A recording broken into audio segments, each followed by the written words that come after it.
روزگار اور امن یہ اللہ کی نعمتوں میں سے دو بڑی نعمتیں ہیں جو وہ اپنے بندوں پر کرتا ہے، کہ کسی بندے کو یا کسی معاشرے کو امن بھی مل جائے اور اس کو روزگار بھی نصیب ہو جائے۔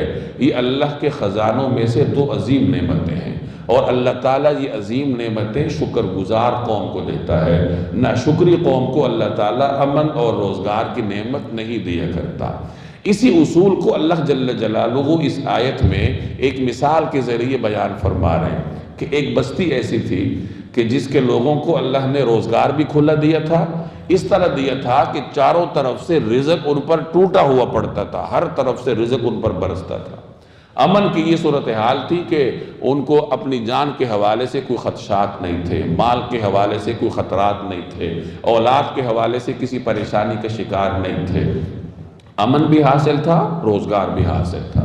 اس قوم کو چاہیے تھا کہ اللہ کا شکر کرتے، لیکن وہ ناشکری کے راستے پر چلے تو اللہ نے ان سے امن چھین لیا، خوف ان کے اوپر مسلط کر دیا، روزگار چھین لیا، بھوک ان کے اوپر مسلط کر دی۔ تو اللہ تبارک و تعالیٰ اس طرح مثال دے رہا ہے۔ اب یہ بستی کون سی تھی؟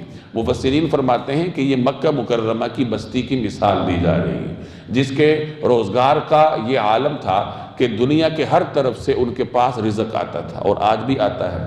حضرت ابراہیم علیہ السلام کی دعا کی برکت ہے، انہوں نے دعا کی تھی رب اجعل ھذا البلد آمنا، کہ یا رب العالمین اس شہر کو مطمئن بنا دے، اس شہر کو امن والا بنا دے، اور وارزق اہلہ من الثمرات، اور اس کے جو اہل ہیں، یہاں جو رہنے والے ہیں، انہیں رزق عطا فرما ثمرات میں سے، پھلوں میں سے۔ تو مکہ کے امن اور رزق کی دعا حضرت ابراہیم علیہ السلام نے کی تھی۔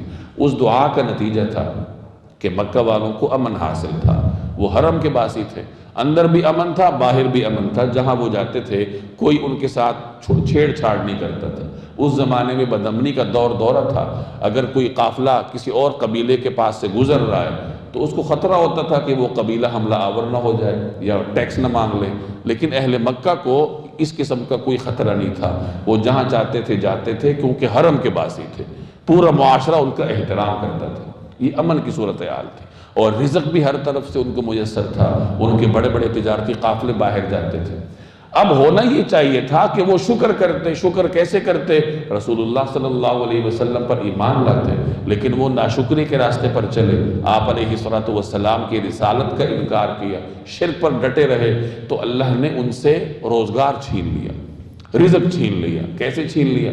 ان پر ایسا وقت آیا کہ اہل مکہ کو ایسے قحط سے دوچار ہونا پڑا کہ انہیں اوپر دھواں ہی دھواں نظر آتا تھا، اور چمڑا مردار تک کھانے پر مجبور ہوئے، اور تنگ آ کر انہوں نے رسول اللہ صلی اللہ علیہ وسلم کی خدمت میں وفد بھیجا کہ ہمارے ساتھ رحمت والا معاملہ کیا جائے۔ حضور علیہ السلام کی بد دعا تھی ان کے لیے، اللہ نے اس کی قبولیت اس طرح فرمائی کہ اہل مکہ پر قحط مسلط کر گئی۔ یہ تو وہ روزگار تھا جو ان سے چھن گیا، اور امن اس طریقے سے چھنا کہ انہیں مسلمانوں کے ہاتھوں طرح طرح کے نقصانات کا سامنا کرنا پڑا۔ ان کے تجارتی قافلے پہلے بڑے مطمئن طریقے سے جاتے تھے، اور اب مدینہ منورہ میں مسلمان تھے، اور یہ تجارتی روٹ کے اوپر واقع تھا، یہاں سے ان کے تجارتی قافلے گزرتے تھے، وہ بیچارے پریشان ہوتے تھے کہ پتہ نہیں اب حملہ ہو جائے، کل حملہ ہو جائے، اور آہستہ آہستہ اللہ تبارک و تعالیٰ نے مکہ پر سے ان کا کنٹرول بھی ختم کر دیا، ان کے قابو سے نکل گیا، مسلمانوں کے کنٹرول اور تسلط میں دے دیا۔ تو اس طریقے سے امن بھی ان سے چھن گیا، روزگار بھی ان سے چھن گیا۔ کیوں؟ ناشکری کی وجہ سے۔ یہی صورتحال قوم سبا کی تھی، قرآن کریم میں ان کا ذکر ہے۔ اللہ نے انہیں امن بھی دیا تھا، روزگار بھی دیا تھا، لیکن انہوں نے ناشکری کی تو اللہ جل جلالہ نے ان سے دونوں نعمتیں چھین لی۔ تو خلاصہ یہ نکلا کہ امن اور روزگار اس شخص اور اس قوم کو ملتا ہے جو کہ شکر گزار ہو۔ اگر کسی آدمی کے رزق میں تنگی ہے تو وہ غور و فکر کرے کہ مجھ سے کہاں پر ناشکری ہو رہی۔ شکر گزار آدمی کو اللہ تبارک و تعالی اس کے رزق میں اضافہ کرتا ہے۔ تو یہاں مکہ مکرمہ کا ذکر ہے، لیکن مفسرین فرماتے ہیں کہ یہ عام مثال بھی ہے کہ جو بھی بستی اس طرح کی ہوگی، اللہ تبارک و تعالی اس سے روزگار بھی چھین لے گا اور امن بھی چھین لے گا۔